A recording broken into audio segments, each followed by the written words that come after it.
Namaste. Namaste. That's our Corona. Namaste. People are legit doing the foot handshake. Like several people have done this to me. Be like, all right, yep, Corona. One of my coworkers, Bobby, on Instagram. He's like, handshakes are disgusting right now. You have to do other things. And he put a video of him and another coworker, Katie, having their feet with their toes interlocking. It was so funny. It just triggers everyone. Yeah, he was like, you can't handshake anymore. You have to do other methods. And their toes were interlocking. That's like that is the best content on social media is these photos that will just trigger people when they see that. There was one where this guy was on a plane and he was barefoot and he put his foot on the armrest of the person in front of him, and it got like, I don't know, whatever the max number of Twitter users are that could share. That's how many people share. That's awesome. This thing. We should. I should take that from him and share it on my stuff because I'll get some of I'll steal their clout. Last podcast we talked about Run the World. Yeah. Okay, so retraction. Yeah, major retraction. I signed up. Me and Alan did it. Sorry guys, it didn't work. Platform sucks right now. Platform sucks. I think that if they're listening, you can get it right, but you missed it this time. And you tweeted at them. Did they respond to you? Yeah, good customer service, and they. I sent it to you last night. I couldn't go to bed last night, 2 or 3 in the morning.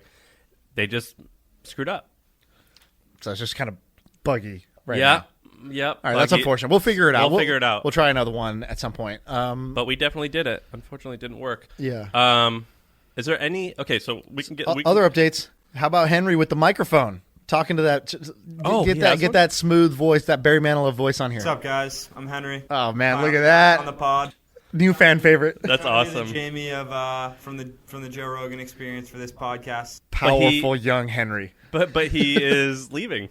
I know, but for now, it's powerful young Henry. I am leaving in a week, but Alan will be replacing me, so you'll have a new, fresh face. That's awesome. So now when we need to look stuff up, and then Henry finds the information because we don't know what the hell we're talking about, now he can say it into the mic, which is great. Are there any other updates that we have to talk about? Run the World didn't work. Henry has a mic. No, that's good. We asked people to subscribe and unsubscribe and send videos. I don't think it worked. Don't think that worked.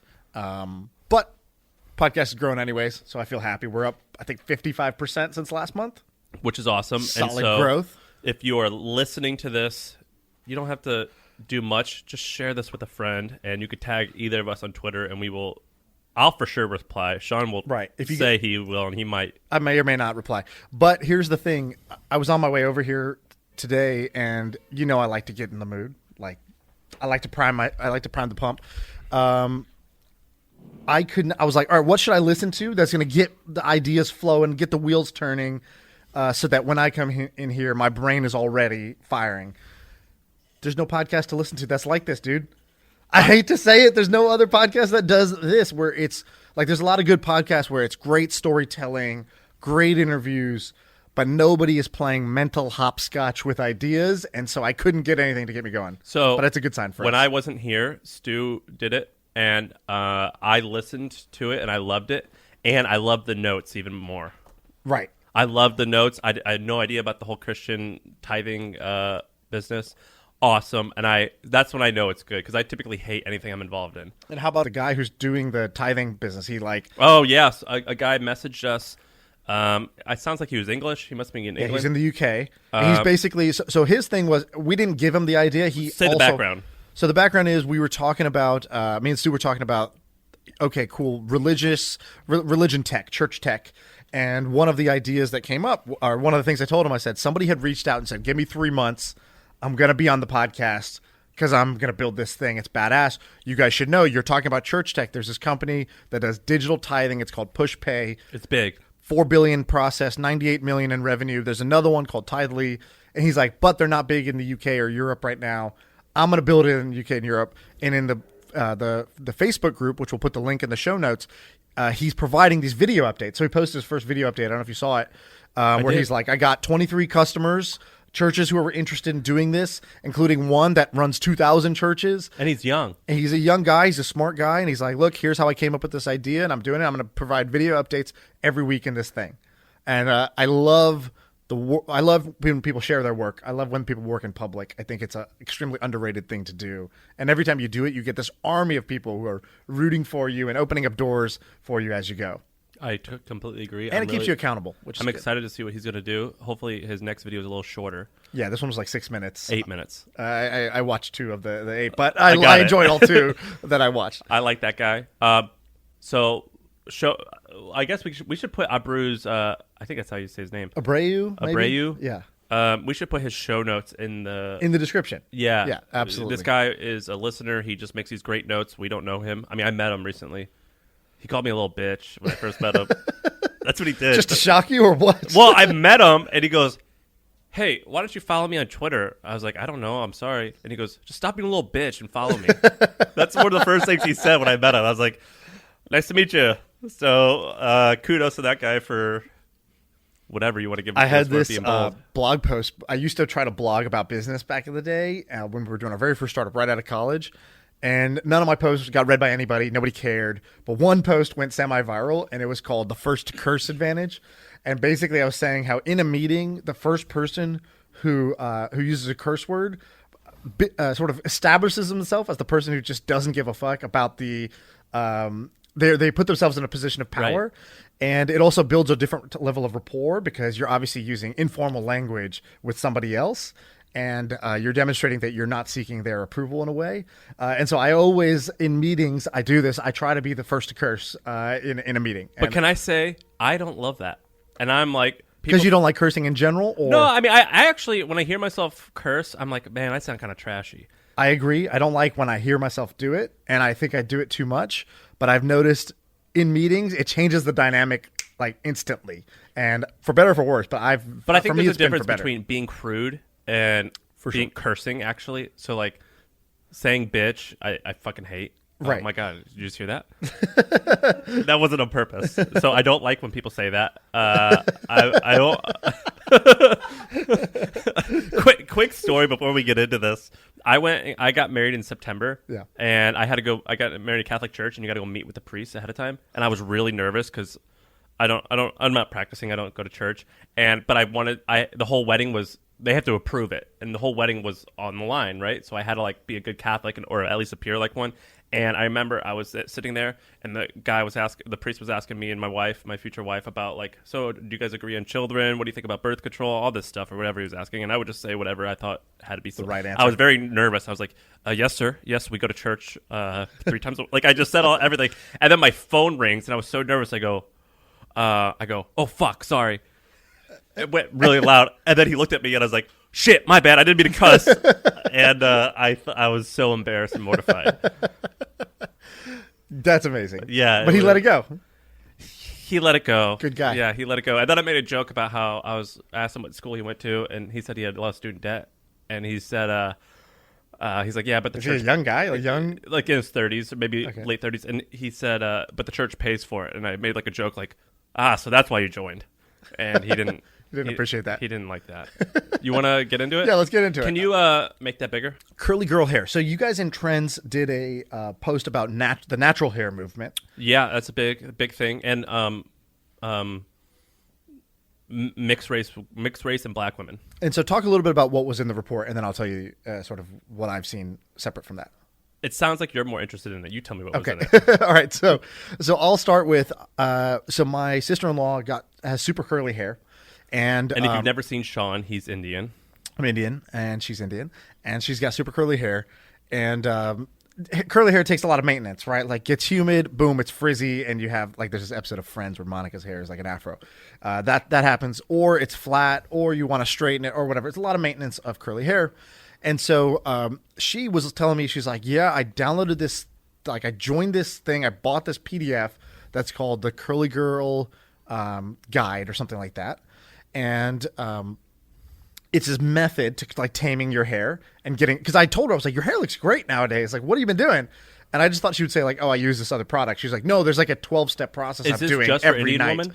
Anybody with curly hair, black women, anywhere else. So my wife, if you're, well, I guess they wouldn't be able to see this. My wife's black. She's half white. She's half also black. not here, even if Yeah. they're watching. Yeah, so she's half white and half black, and she buys a lot of this stuff as well. Right. And so like there's a whole thing of like, you know, when you go to sleep, you need to wrap your hair in a certain way to sort of like whatever the oils, blah, blah, blah. And so then, and like some basics that you just don't do. So like she had curly hair her whole life, but didn't know, oh, I'm not supposed to use shampoo in the same way that most people use shampoo.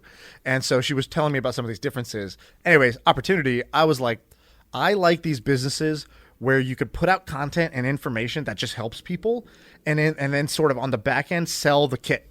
That's like, oh, by the way, like if you just want to push a button and get the solution, I have the kit that has all the shit you need. Because she spent hours researching all the different products that, like, what is the best version of this oil I'm supposed to have? What is the best version of the shampoo for me?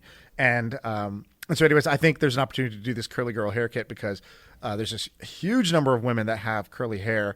The spend is in the multi-billions per year in the U.S. for how this gets treated. And there is this natural hair movement where it's less about doing these really damaging things like permanently straightening your hair or, weaves and whatnot. Like now there's a sort of a natural hair movement. And so people need content, like education, plus the tools, this sort of the hair care kit to take care of the hair. Okay, So I that's an love idea. that. Henry, can you do me a favor? On a new tab, type in Reddit curly hair. So there's a whole subreddit. One of the ways I like to look at validation and ideas for different companies is I like to look at the engagement and size of a particular subreddit. How many subscribers does this subreddit have? I can't read that from here. Use that mic you got, Henry. What are you doing? 337,000. That's pretty good, I think, actually, for a curly hair, and particularly because Reddit is mostly men. Right. And this is a woman's focused curly hair subreddit with Exactly. So great way to sort of validate the demand and the community aspect to this where people are sharing information, recommending products to each other. The other side of this is it photographs great. So, before and after, I believe, is the best ad that you can do. Before, which is a photo, after, which is a better photo. And you don't even need to show your product. You just need to show whatever I took gave me this outcome. I was here, now I'm there. So my wife loves this subreddit. Okay, so here's further validation. So I think that the angle here is you have to go ethnicity or race specific. Yeah. So whether it's Indian, I have no idea if Asian women suffer from this, but if they do do that, I know from firsthand experience that mixed race women or whether they're white and black or any other combination suffer from this as well. Right. And further validation is Fenty. Rihanna has that brand that sold to the Louis Vuitton company, or what's it called? LVMH. LVMH. And you could read about the deal. I think it was valued at $800 million. Mm-hmm. And a lot of her thing is towards Of course. mixed races. And then another idea here, and everyone knows about this woman, but Kayla Itsinu. Itsines. Itsing? What's her thing called? Sweat or some? Yeah, Sweat's her app. This is where I sound like Your wife does it. My wife does it. Yeah, I sound like an idiot because I'm a guy and I don't pay attention to this Yeah, this stuff. whole segment is like bros trying to talk about products they don't understand. But I'm fascinated. I'm interested. I'm trying, and everyone loves a trier. So Kayla's thing, I heard that's $100 million a year company. It is the fitness app itself, which That's is like crazy, phenomenal. and it was just built off her Instagram following. So that's crazy. I'm So into she this. started with the same thing. The Bikini Body Guide, I think, was her content that she It's was just put a out, PDF. and then it was PDF, and the PDF got circulated everywhere. And basically, she allowed the paid PDF to get bootlegged and just shared everywhere. And what that did was it just gave her tons of awareness, tons of marketing, and then she launched the app, which you couldn't bootleg and you had to pay for, and then boom. And the most interesting part about her thing was she's like mainstream popular, and typically when things are mainstream popular, maybe sometimes like people who think they're cool can think it's kind of lame. And Sarah's a Ivy League educated New Yorker, and she was like, "Oh, I love this PDF." Right.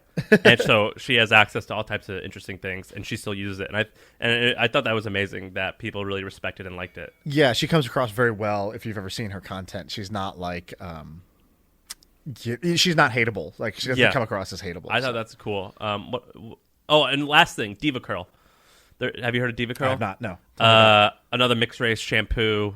Maybe it's for black women, or maybe it's, I don't know I forget if it's black women or mixed race women. That's what we use for shampoo, and it was acquired for $250 million. Nice. And there's some things on the opposite side, like Tristan Walker, who was, I think, either the co-founder or first employee of Foursquare, left to start his own African-American men's skincare product company. Walker Brands, where it was like, shaving stuff because, the hair is different. It's coarse. The traditional shaving gear was causing problems and didn't work out, went under. And that kind of brings me to, I don't know why it went under exactly. I don't know if it was the business I can fundamentals. tell you why. They just raised too much money and fucked everything up. Okay, so when we started our business, we knew how to create our product and we knew how to get sales, but I had no idea how to run payroll. I didn't know anything about healthcare. I didn't know anything about that stuff. And so when we first started, we used a handful of different payroll providers, a couple of different HR providers, and none of them were that great. And so I read about this guy named Parker Conrad who launched this fantastic company called Rippling a couple years ago. And since I read about it, I've been researching it, and we finally pulled the trigger and started using them. And they are actually today's sponsor. So it's called Rippling. And what it does is when you hire new employees, it makes it stupidly simple in order to onboard them. It makes it really easy for your new employees to see your handbook, to see all the software you use, to get access to that software. And it actually makes something that I never even thought was a problem until I experienced it, which it makes it really easy to track all of your hardware and devices. You can see which employees use which computer, what software they're using, and it's all on one platform. So you can pay payroll, you can track healthcare, you can track hardware, you can do a bunch of really interesting things on it. They're today's sponsor. They're one of our only sponsors that we've had. We've been very selective of who we are allowing to sponsor this podcast. And we worked with them this time because I use Rippling personally, and I love it. So give it a shot, rippling.com. That's RIPPLING.com. Atrium folded. Yeah, so Atrium is a company that has raised $70 million? $75 million. $75 million. You made a great comment that I've stolen and I've told everyone. But basically, Atrium, what they did, they never did anything really, unfortunately. They tried to do a bunch of things. So at first, it was almost like you'd pay a flat fee and get a service done. And then they were like, all right, let's create software so lawyers can contribute with their clients and you can see what they're doing. Right. But you said, why didn't they just make a law firm? Exactly. So basically, Atrium, if you don't know, started by Justin Kahn, who's the founder of Justin.tv, which became Twitch, and well-known guy in Silicon Valley. So he raises $75 million pretty much out the gate, like in 2 rounds, I believe. But the first round, I think they raised $10 million out of $90 million valuation on just Justin saying, hey, I'm going to do a new thing. And then they raised more money, and they raised it all pre-product market fit. So before they knew what they had and what the market wanted, they raised a ton of money. And what I call this is the curse of money, expectations, and people. And so what does that mean? The curse of money is when you give too much money before you actually know what you're doing, that actually decreases your odds of success, doesn't increase your odds of success. Right. The second is expectations. Justin Kahn, famous guy, serial entrepreneur, raises a bunch of money at a high valuation. Now you have the weight of those expectations, which makes you less nimble, less agile, and less responsive to changing up your own. And you know what offering. he told me? He spoke at HustleCon. I hung out with him backstage. One of my secrets of a HustleCon is I make everyone come an hour early. Right. And I lie to them about when they have to speak. Right. So I get Starts at 2. Yep. So I hang out with them backstage and I meet all these people. I told one guy, the founder of Zapier, I hung out with that dude all day, Wade, doing this thing. And what Justin told me was, he goes, I have a chip on my shoulder that Twitch sold for $1 billion. This has to be $10 billion or I'm not interested. And I was like, I don't know if that's a healthy attitude. I don't know, Justin. He goes, I have a chip on my shoulder, which I think that is actually healthy. I'm all for that. But he told me, he's like, here's what the expectations are. And I was like, that's a little crazy, dude, but whatever.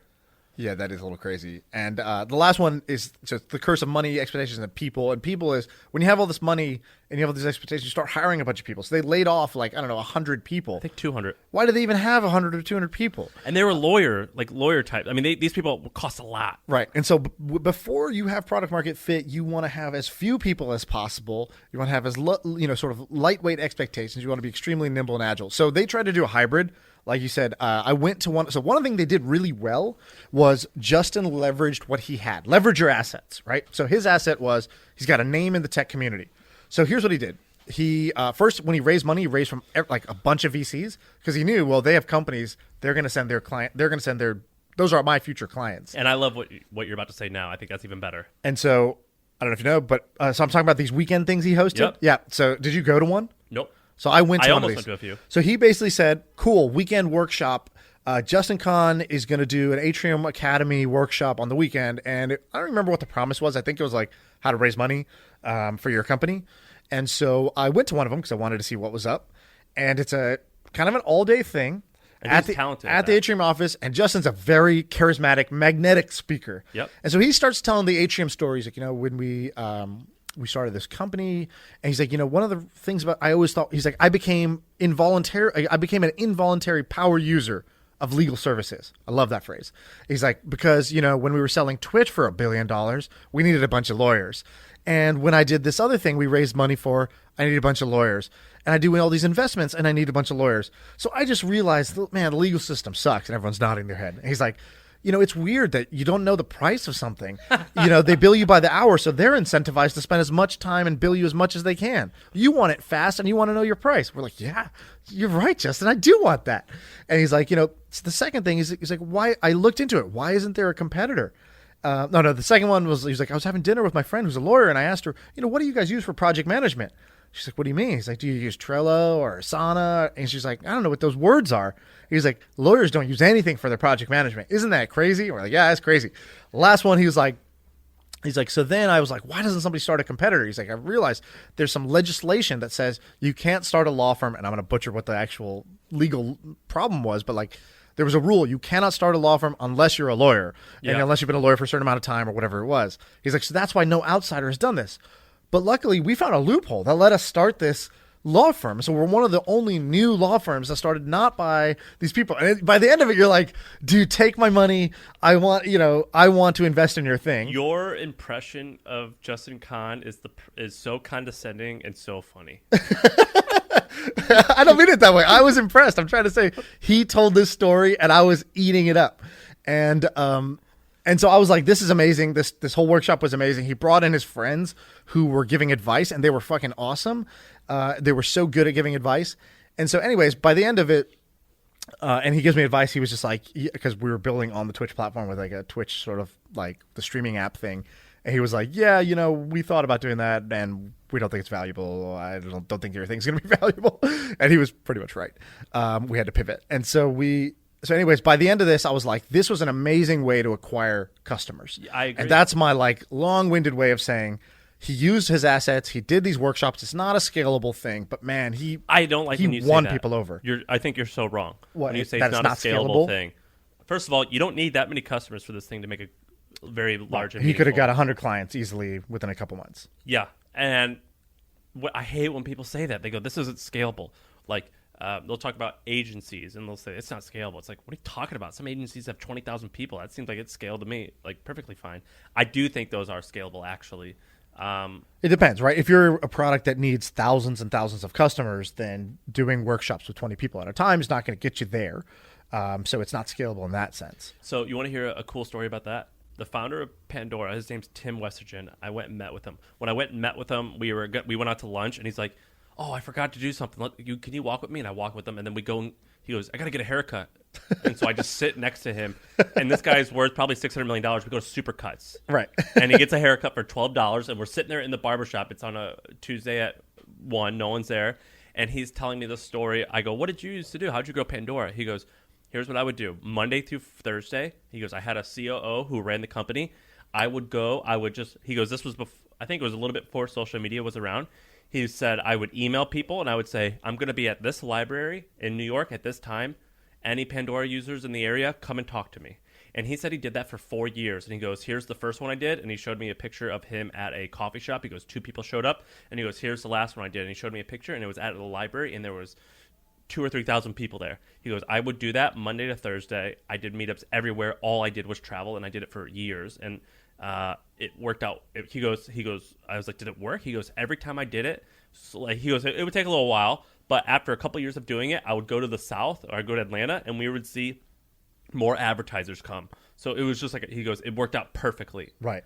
And because I said the same thing, I go, wow, that's a horrible waste of time. He goes, no, it worked. We made a lot of money off of it, and I got to connect with users, and I would relay the feedback back to my CEO, and they would do it. Yeah, so that case, he's not trying to grow Pandora's active user base. He's taking fans and turning them into diehards, and he's generating advertising revenue, which you can get. That actually scales enough to where you can get advertisers, and he's getting feedback firsthand, which is like great for the product to get better.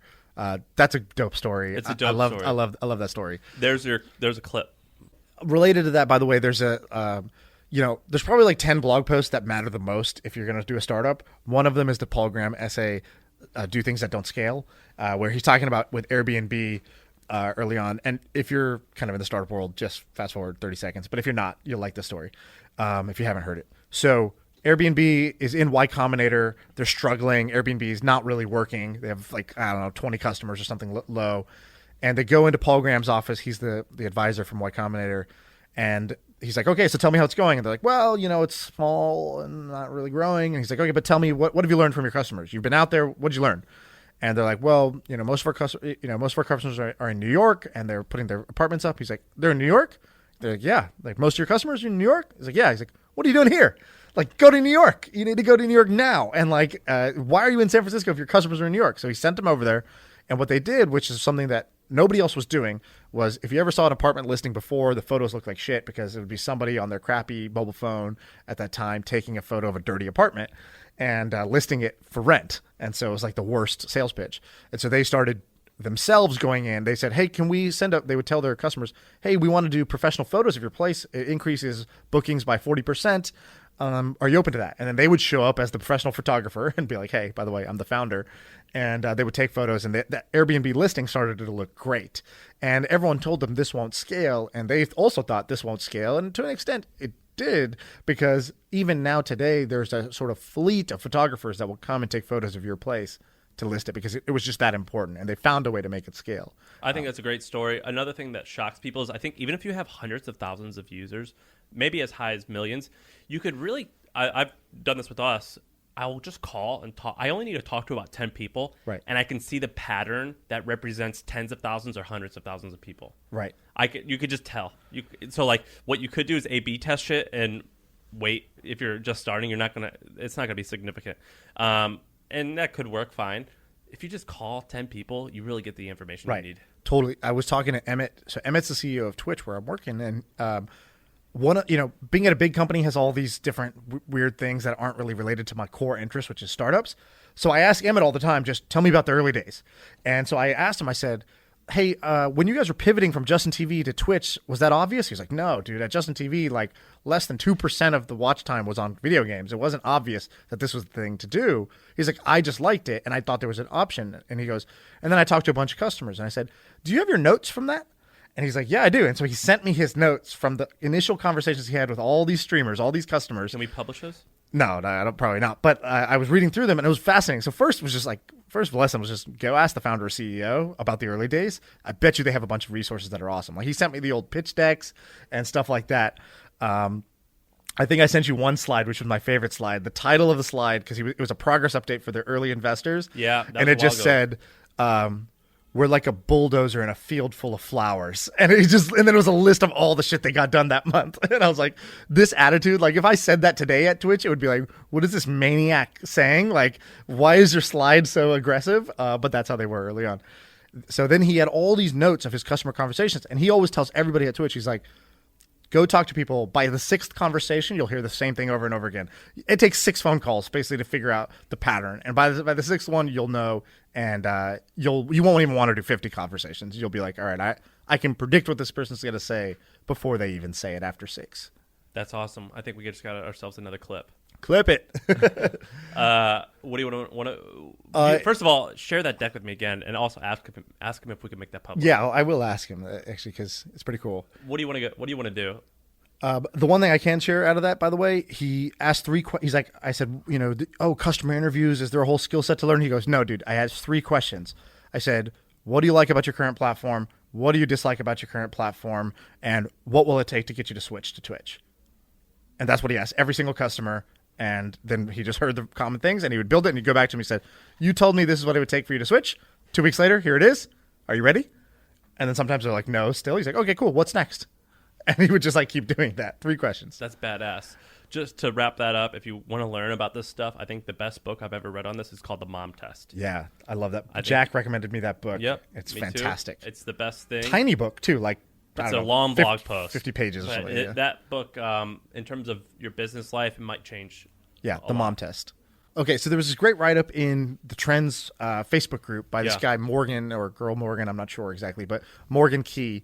And it was talking about, hey, the founder of Trader Joe's just died. I think Joe, I don't know how you say the last name, but Joe from Trader Joe's passed away. And, so he dug into the model and said, what is it that makes Trader Joe's work? And there's a bunch of really fascinating things where they basically broke all of the rules.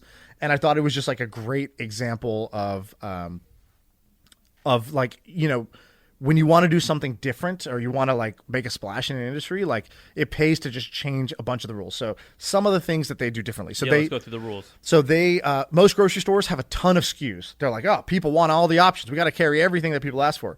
Trader Joe's has on average, I think, 4,000 SKUs. An average grocery store will be 40,000. So 1/10 the number of SKUs. The next thing that I thought was interesting was they overstaff, not understaff. So every other grocery store is trying to sort of have minimal labor costs, and they go the exact opposite direction and try to provide like an experience for shopping. They private label basically all of their goods. So how do you, okay, great, I overstaff. Impossible. I overstaff, but that's like expensive. So where do they make their money back? Yeah. They make their money back by not buying, not by buying wholesale and selling retail. They actually just private label their stuff and have a way bigger margin on their items. So what's an example of that? So So like their tomato sauce, for example, they will have, or salsa. It'll be called Trader Joe's salsa. And people will be like, oh, I love Trader Joe's salsa. And it's actually the same exact salsa that somebody else carries. They go straight to that supplier or manufacturer and they say, hey, we want our own line of this. And so it's usually Trader Joe's isn't making it. No, they go to the supplier, but they private label that exact item. Oh, I didn't know that. They carry it. They get a much bigger margin because they're cutting out the sort of retailer. And they have all this pricing power to go to suppliers with and say, hey, we have all these locations. So we are already a big customer from day one.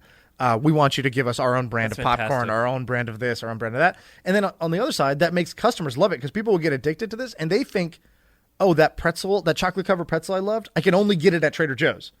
But that's not the reality. Because there's no brand on it, but they could actually get that same thing. They just don't know the brand and it's from some other place. I have felt that exact same way about a lot of their products. And so there was a few other ones that I thought were interesting. I'm going to dig it up, but talk for a second while I just pull up my I'll tell email. you guys a quick story since we were talking about scaling. I talked to Max Mullen at HustleCon, and you listen to this story.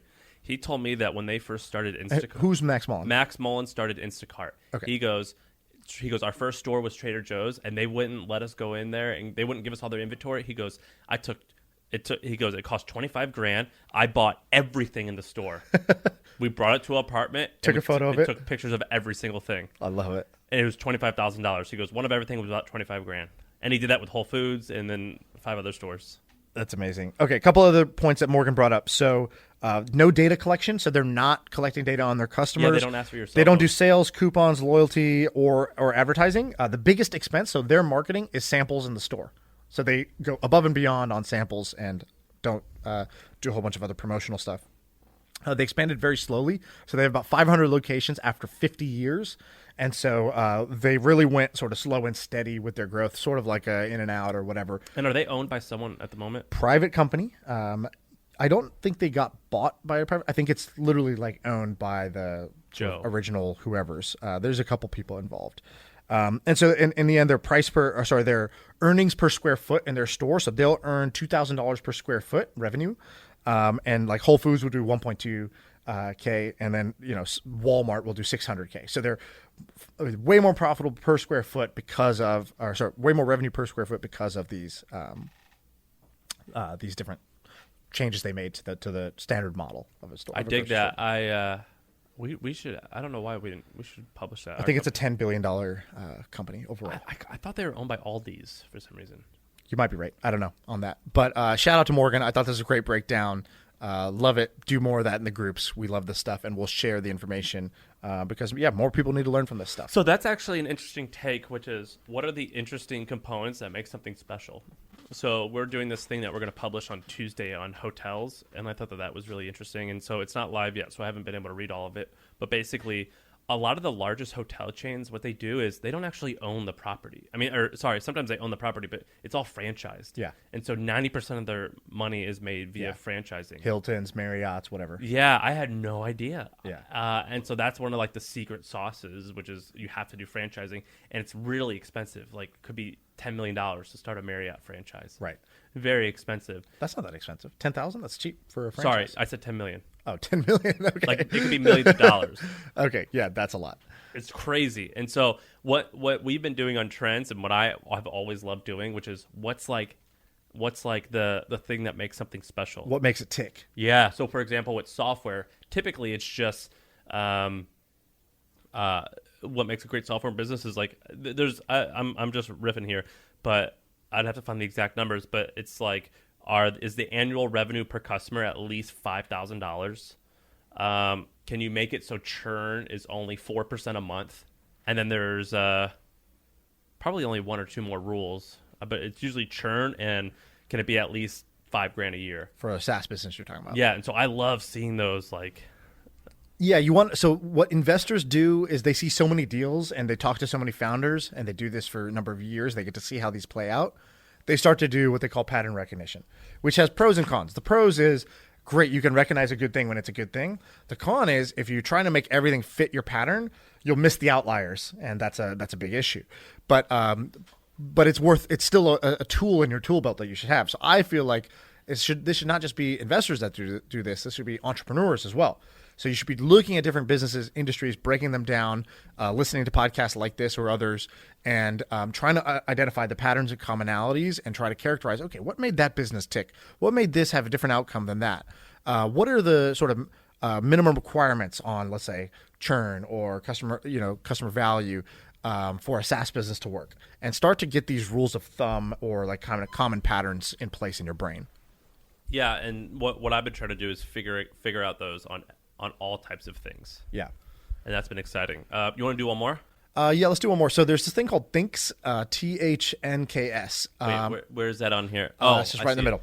Oh, okay. What's that? So I saw this in an Instagram ad or something like that. I thought it was kind of clever. So B2B gifting. So what Thinks does, or I think it's probably thanks that they're trying to do, which is saying thanks. Oh, that's stupid. I hate cute spelling. Yeah, cute spelling kind of tripped them up there. So what it does is it's like from your phone, you can instantly just send a little gift to any business acquaintance. So it's like you could send a bottle of wine. You can send a box of chocolates. You can send an Uber ride. You can send $25 Amazon thing, whatever. So they have a whole bunch of different digital gifts that are.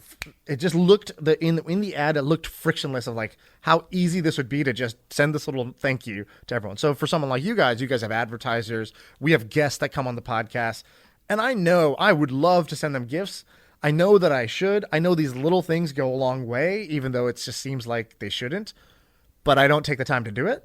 And so I think if somebody actually made a really good B2B gifting platform that did both the actual gifting, so being able to send it to your contact, but also they sort of accounting for it, so keeping track of it in a spreadsheet and all that stuff, maybe helping you expense it.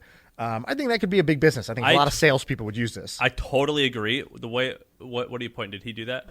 No, there's a company called Alice, and they do artificial intelligence powered B2B gifting. It's really cool. They basically scan your social profile and they figure out what your interests are. They send you an example of a gift they want to send to you, like on behalf of a company, and then you're able to either donate the value of that to a charity of your choice or pick from the marketplace a gift of similar value.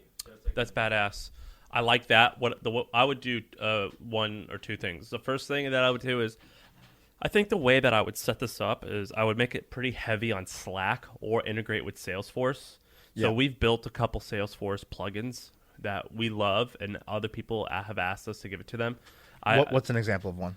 I'm not involved in our Salesforce thing, but basically, like one example is we've connected our QuickBooks and our Salesforce really effectively, which was previously a really hard problem. I mean, that's real nitty-gritty accounting stuff. Gotcha. But it was really frustrating. Another thing that we built in Salesforce was, so that the way that we built our business is we can get a line of credit on our invoices. And we've synced it all. We've synced it all up, so our bank knows which invoices we have based off Salesforce and things like that. Right. And it's really effective. But what I would do in this is I would hook it up to Salesforce or Slack, and I would make it so you could send coworkers as well.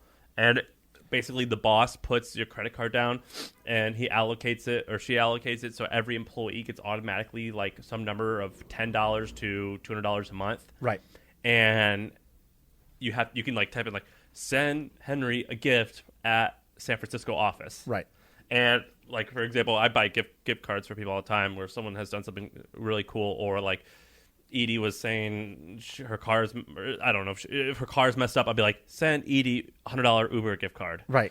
I think that would be fantastic. And the way that I would build it is that it would remind every employee how much balance they have left at the end of the month, so you for sure know it's going to get used. That's really interesting. And I would also look at what's the fruit baskets that are popular? Edible arrangements. Edible arrangements, yeah. I would look at their. I would go. I They think they're crush. I think they're publicly traded. Yeah. I would go and read all about how they do it and where they say are the biggest markets for their B2B Right. clients. Is it real estate agents who need to, Yep. always be out there? Is it sales? Is it, I don't know, whatever else. So there's some stats that are on here. I don't know who added these, but great. 89% Oh, of he did. Alan did. nice. Alan, shout out to Alan. 89% of C-suite execs believe that gifting brings people closer together. Okay, love it. And then after receiving a gesture of appreciation, individuals feel like sort of the rule of reciprocity. Yeah. So 56% more likely to reciprocate, and I think it's great. I have a friend, Greg Eisenberg, who's all about gifting. Ramon is a great gifter as well. He's almost obnoxiously good. Yeah, and so they just are so thoughtful. And by little things that go a long way. It just makes you love the person. Yeah. So another thing I would do to run this company is I would go to, it's a book called Influence by Robert Cialdini. He's got this thing called the Rule of Reciprocity. It's summed up in basically, I can do a favor for Sean, and he's going to do a favor back to me, even if he didn't ask for me to do him a favor. And it is likely that he will repay me back in a disproportionate amount. So, for example, there's been times you could like go up to someone and you could be like, "Hey, you want to? Can I give you a Coke, or can I give you like this small $10 gift?" And I could be negotiating with you for selling a car And get a deal. Right. Right. Or, for example, I could say something like, "Hey, can you grab my mail? Or let me grab your mail for you when you're out of town." And then 2 weeks later, I could be like, "Hey, can I borrow your car for 5 days?" And typically people will do it. And so Right. I would make the whole tagline of my company, which is like, I always think of like in terms of headlines and copywriting for sales pages, I would make the whole headline all about how you can manipulate. You have to use positive language, but how you can manipulate people by giving gifts. I mean, that I would, what would your headline be? I would go to that book, The Rule of Influence, Reciprocity, and I would find an interesting. find a great In fact, maybe that's what the headline would be. It would be the definition of the rule. I would make it look like a definition: rule of reciprocity, like Yep. noun or something, and like Right. defined as inadequate or disproportional given in response to a gift. Yeah. In other words, we help you make more money. So theirs is, I just went to their website, growing business with gratitude, build strong business relationships through efficient, personalized, and thoughtful gestures of appreciation. That's whack. That's whack. That sounds like a By the way, good company. dude, I get every company we mention on here, I get a message that either the CEO starts listening to it or they were already listening to it. So like we talked about OnlyFans, the founders listen to this. No shit. We talked about Pipe, the founder reached out, just, hey, I love it. I'm listening Why don't to they it. reach out to me? I talked about Mystery Science. I hung out with the founder yesterday, and he was like, we were Which jamming. one's Mystery Science? Mystery Science is the amazing business. It's Bill Nye the Science Guy delivered into schools. Yeah, wait. Why don't we get those people on here? We can. Yeah, he was awesome. And I didn't realize he had 3 little exits under his belt, and he was doing this, and the business is just spitting off cash. It's amazing. It's used by like a crazy number. The public thing he told me some other numbers, but I'll say the public thing he told me, which is that 50% of elementary schools in America are active users of their product, which is insane penetration. That just means one classroom within the school. But whatever, you got to 50% of schools being cares? active users on a weekly basis for the product. Which I love that. Incredible. Let's get those people on here. Let's go to questions, eh? Yeah, let's do some quick ones. All right. So we asked people to do subscribe and unsubscribe and send us a video of them doing it, and we would answer a question that they sent. The truth is a lot of the questions were pretty okay. Yeah. So we're going to avoid some of the okay ones, like what would you do if you had unlimited money? I'm not going to answer that. I think that's an okay question. Let's see what is a couple good questions. Love the podcast. What's your best SEO hack for a new website? From Steven Sintra. So I know zero about SEO. So for me, I love marketing. I love growth, but you sort of specialize in certain sub practices within that. SEO is not one of mine, but met a guy yesterday and he was like, he was telling me he's growing these content sites. He's got a pretty repeatable model to grow content sites over 100,000 monthly visits, up to 1 million monthly uniques, like within 2 months. And he's done it like 10 times. And I was like, okay, well, what's the formula? Are you an SEO guru or what? He's like, oh no, I don't know SEO. I don't do backlinks. I don't know what a schema is. Like, I don't do any of that stuff. He's like, I'm all content and I just try to rank on quality and relevance. And he's like, basically he just looks at what questions people search for using a tool like Ahrefs or whatever. And so he goes and finds what questions are people searching for, looks at the search result, and if somebody's like, the 20 best tips for closing a sales meeting, he'll do the 30 best tips, and he'll put in a YouTube video, and he'll like add all this value in, and so he literally just like crushes it on those questions. And sometimes those questions are like, people Google their deepest, darkest secrets. They're not like politically correct things. They'll be like, what's the best way to, tell your girlfriend you're cheating on them or whatever. And so he'll be like, the best way to tell your girlfriend you're cheating on them. Things that most sites are not blogging about. He's like, if there's demand, I will write the best content for it, and I will rank over the course of a couple months, and I'll get my website up. I'll tell you a quick story real quick. First, I would say my answer to this is I've done the same thing. I've accidentally been good at it. I would just use 2 tools, Ahrefs and then SEO Moz. Or is it SEO? Sorry, Yoast. Yoast. It's a plugin for WordPress. That's those are the just use those 2 tools and you'll be fine. And when YouTube first started in 2000, from 2010 to 2009 to 2012, I had a YouTube channel that had tens of millions of views. And all I would do is I would find words, things people were searching for, and I would put a video with that exact same title, and then I would make it just a picture and not actually a video, the clickbaitiest picture, and then I would sell space on that video as background music. And I made hundreds of dollars a month when I was a senior in high school doing that. And so if you ever want to see a thumbnail video of a guy, my most popular video, they took it down. It's called Black Guy Beats Up White Guy.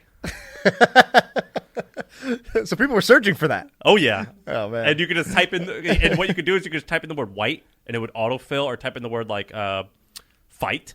And Right. Fight videos were popular, or probably still are. Look at the autocomplete. And it would all autocomplete. I did it. that same thing, and for some reason I learned that those fight videos did great. Okay, another question. So Robert asks, what big picture thing should I be looking at for my podcast to be profitable? It's a medical podcast where I talk about certain diseases and interview people who have them. And then he shouts out the name of it, which is The Patient Will See You Now. All right, so how should he be thinking about making his podcast profitable? Should we tell him as experts of a not so profitable podcast? Yeah, we do not have a profitable podcast. We don't have. Well, it's profitable. It's just small relative to like other opportunities we could be doing. Yeah. It makes money every month. What's your answer? I would basically not try to go for big. So podcasts, you can either go big audience ads, or you can say my podcast is lead gen for other things that I do. And so like I've gotten more value out of businesses and investment opportunities coming from this podcast than the ad revenue we get every month. And so similarly, I think here, if the people who are going to listen to this podcast, they might be patients with a certain disease. You might be able to sell some premium ad spot to some pharmaceutical company, but you probably don't have the scale. And so instead, what I would be looking for is I'd say, cool, if I had a podcast with 5,000 doctors listening to it every month, what can I do with that community? What other adjacent opportunities, business opportunities could I create out of that loyal community? And so I'm a big fan of just build the tribe first. The opportunities reveal themselves as you go. And that's how I would go about it. I wouldn't try to do ads for your podcast. I've got nothing to add. I think it's a good idea. Cool. You want to do one more? Yeah, let's do one more. Okay, first 3 months of your business. What are your first 3 steps? Very generic question. Is that even useful? Okay, let's combine it with best. Man, some of these people, they ask the most general questions. Yeah, okay, here's some advice. I have a phrase, ask a better question, get a better answer. So ask a specific question.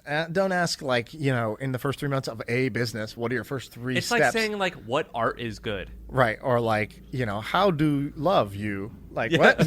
Like I can't tell you what. It's like, how do you do art? It's like, I don't know, man. You want to talk about oil painting of the Renaissance era? Let's talk about that. Okay, here's a question that I will ask to entertain myself here. What's your favorite interview question when you're interviewing somebody for a job? On a scale of 1 to 10, how lucky do you think you are? Nice. Where'd you get that from? When I interviewed at Airbnb, the founder asked me it. It's the Jeff Bezos question. Did he? He was the originator of it, or made it popular at least. They asked cool. Jeff Bezos, "What's your favorite question?" He said this, and now a bunch of us have stole this. Joe Gebbia asked me it, and I told him a 9 or a 10, and he said why, and I explained to him why, and I go, "Why'd you ask me that?" He goes, "People who say they're really lucky are the people I want to be around." Right. I was like, "Why do you think that?" And he goes, "Well, if you're lucky, if you think you're lucky, you must be talented and things just fall in your place, or you actually are lucky. And I want to surround myself with lucky people. I don't want to be around unlucky people. Yeah, the specific of the question is, how lucky of a person do you think you are? 1 to 10. 1, 2, 3 is like, I'm not very lucky. I don't consider myself a lucky person. 4, 5, 6 is I think I'm decently lucky, average, and I think I know why. Or sorry, I don't know why. That's just how it is. And then the sort of the 8, 9, 10s are I consider myself a very lucky person, and here's why. And you want people who are either, if luck is a thing, you want them around you, just like he said. Or if they're not, you want people who are optimistic. And, when you're building a young business, you need optimistic people. And then the why part is interesting, too, because some people know how to engineer serendipity. They know how to engineer lucky situations for themselves, or they're looking out for situations where they may be getting lucky and pounce on those opportunities. And that's, again, somebody you want in an early business. And then I'm going to ask you the same question, and I think I know what yours is, but I'm going to say another one that is deadly. I love this question. And this is when you back channel on someone and you want to ask about, so let's say I'm interviewing Henry and you're his old boss. And check. I'll go, Sean, what would you give Henry out of 10? Just say a number.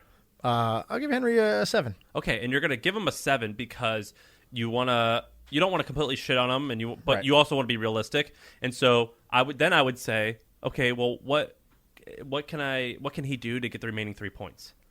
What can make him a perfect 10? That is the only way I've ever found to get critical feedback on a person, other than saying, "What are they bad at?" Well, they're pretty good, or like right. that's what they'll always say. Yeah, for sure. Because people, like you said, want to be polite, and then people also don't want to lie right. based on their own experience. That is the best way I've ever found to get it. Love it. Okay, yours. Good reference check question for that specific thing. Yeah, I know what it is, and you should tell it. I don't remember what, because I've told a story once, but I don't even remember what it was. The founder of Second Life told me once who you are, who you want to be, or this one. Yeah, this is a good one. Yeah, I love questions like this. I asked this in job interviews, but I also just asked this in social situations to be awkward. Say, hey, we're gonna play a little game. I want you to fill in the blank. First thing that comes to mind. First answer, best answer. I'm gonna say the first part. You finish it, and I'll say. Life is all right. Alan, let's play. All right, sorry, Henry, you have the mic. So let's play. First answer, best answer. Answer as you go. Life is great. People are Tough. I am Henry. Oh, okay. The middle one was the only good one. Yeah. So and then you use it to sort of have a little bit of conversation. You try not to judge people too much off the top of the mind, but I actually just think this is useful for yourself. So this is like your core outlook. It's like, what's life? And you said life is great. Cool. Optimistic, sort of grateful person. Then you said people are tough. That's interesting. Why'd you say people are tough? Do you have a girlfriend? Yeah, I do. Are you guys at a good spot? You dealing with some stuff right now? You are? Yeah, totally. That's what I What's a situation where people have been tough? Tough to deal with. I don't know. Right now I'm trying to like figure out where I'm going and figure out what job am ultimately gonna get a career I'm gonna do, and it's just tough, just communicating with other people and getting them to realize what you want and making them see what you see in yourself. I guess. People are tough to persuade or tough to get on your page. That's a great question. You totally have you could see what he struggles with and values. Yeah, and then the last one, which is I am, and you went with Henry, which That's is a a very lame answer. literal answer. Yeah. If you were going to do another one, what would it be? I am. I don't know. Like a student. I don't know. Okay. And then the second question I'll kind of ask is, so I usually pause there. I do the psychoanalysis, and then a couple things happen. People are like, oh, okay. And they just want to leave because they feel so uncomfortable. Or they'll be like, what are yours? Cool. I like that. That's a good sign when you ask, what are yours?